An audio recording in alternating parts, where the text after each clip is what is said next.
you beautiful people, and here back with another video. Today is banner day. Let's rush right on through it. But before we hop into the Nahida Nilou banner analysis stuff and recommendation, know that I am doing a giveaway for 25 Welkins right now, one person per Welkin. To enter the giveaway, all you need to do is be subscribed and comment. I also have a community post going over all the other details, so if you want to know more, check out my community post. Also know that this video is for those who want someone to enable them in their bad spending habits. And then there's also that group who just wants to chat or see what I have to say. To all of you people above, hi. Anyway, let's hop right into it. I'm going to try and keep this short, simple, and sweet because I like to chat for a long time. Let's start with Nahida. Since most of y'all seem like you want her more than Nilou, Nahida is the unit of units. She is one of the best units in the entire game. She's freaking crazy. She will change your account. She is a monster. She is a unit and a half. If you want her, she's definitely worth the Primo Gems. She's not a must, obviously. I think that she is on par with Raiden Shogun and Kazuha in power level, aka she is one of the units that is closest to that of a must pick. Anyway, on to Nilou. Nilou is also an absurdly strong unit, but with a very restrictive downside, that being that she's not very flexible. Sure, you can flex her into a vape composition, but that's only for damage for screenshot stuff, so, you know, it's not that great. She is an absurdly strong unit, though. She deals a crap ton of damage in almost every single situation, with her only downsides being her restrictive team comps of only allowing Dendro and Hydro to work with her, and not being very good in single target. But in most situations, she is going to rapidly clear every sort of content. She is absolutely insane. She is a freaking powerhouse and a half. She is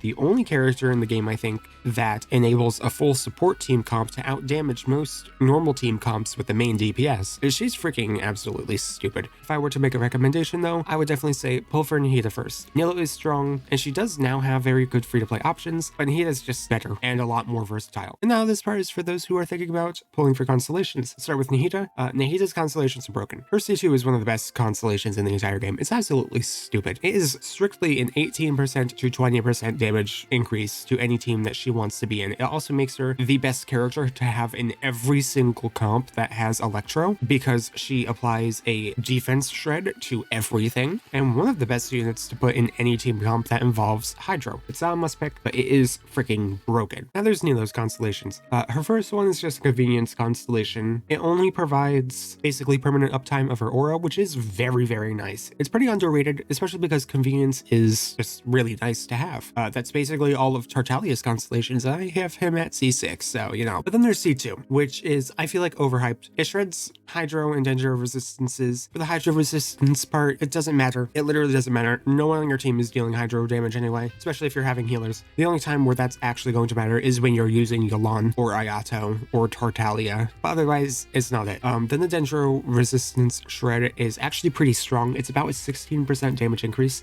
which is pretty powerful. Not as powerful as Nahida's 20%, but it's pretty high too. The downside of it, however, is that it only triggers after a Dendro reaction hits an opponent, which means that it's not going to proc on the first Bountiful Core. Nahida's will, which is why it's also just better, but it means that if there are like waves of content that's just getting deleted by the base Bountiful Core damage, then you're not getting any benefit to this constellation. But when fighting like small groups that have like a good amount of health, this constellation is absolutely going to be insane.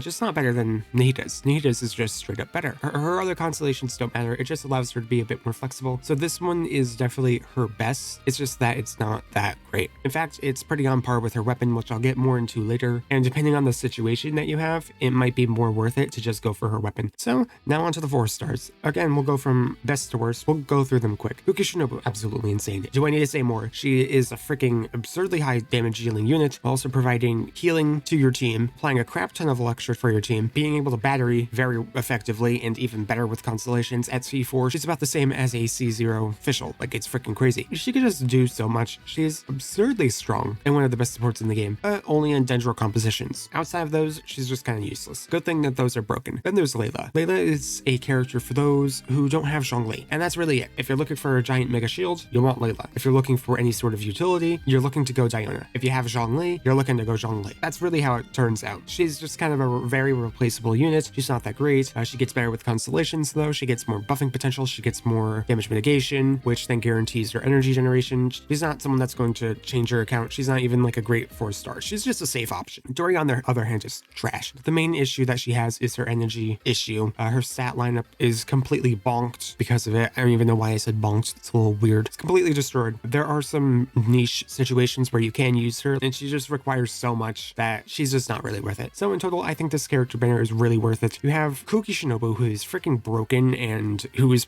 still pretty new, so a lot of people don't have her constellations. Like, I still think she's less than a year old. Definitely not legal, but she is very good. And her constellations 2 and 4 are freaking crazy. Do not doubt those constellations, especially now. And then the 5 stars, absolutely broken characters. They're freaking phenomenal. However, these characters have pretty crap weapons, especially Nahida's. So let's talk about the weapon banner. Nahida's weapon is pretty crap. It's pretty crap. It's pretty bad. For a lot of the characters that you want to use with them, they just have better options that are more free-to-play friendly, but it is Nahida's best in slot weapon, just not by a massive amount. Like, you can still soar through the game with her by just using some free-to-play options. It's not that great of a weapon. Even just running Fav on her is really good. I would also say that there's not a lot of characters that actually want to use this weapon. Like, I think that there is Lisa, maybe Baiju, and Sucrose. But Sucrose gets so much more from Sacrificial because of the extra battery potential, extra grouping, and about the same amount of elemental mastery. Baiju would prefer just HP, and Lisa's Lisa.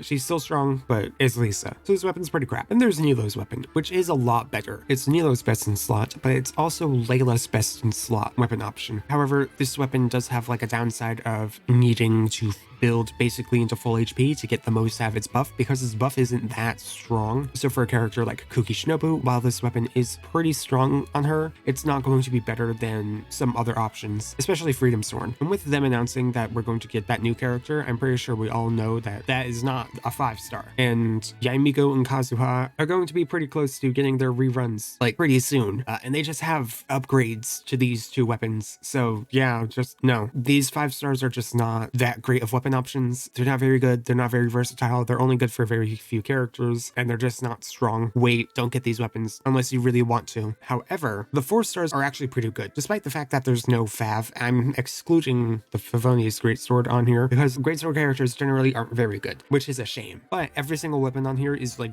really freaking fantastic. We have the Stringless, grants elemental mastery and damage percent. We have Dragon's Bane. I think this is like the 5th banner in a row. What the hell? We have another Dragon's Bane for some reason.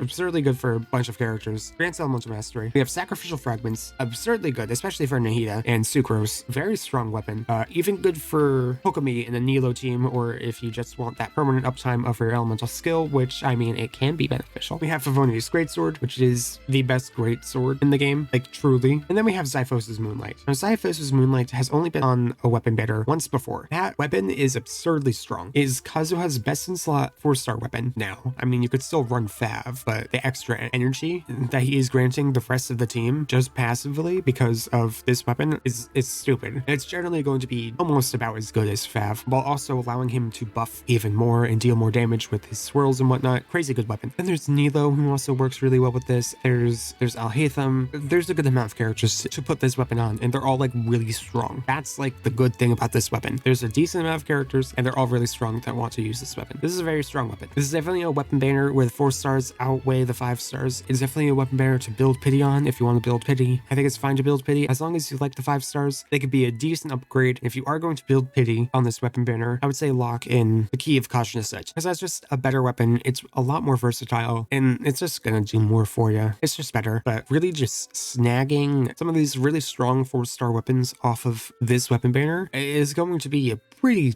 good investment. Not as great as if it was just full Fav, but I mean, it's still a pretty good investment. However, we all know that the weapon banner is a scam. So should you actually pull for the weapon banner? No, unless there's like all Favonius weapons and we're dealing with an elegy for the end and Staff of Homa situation. No, never.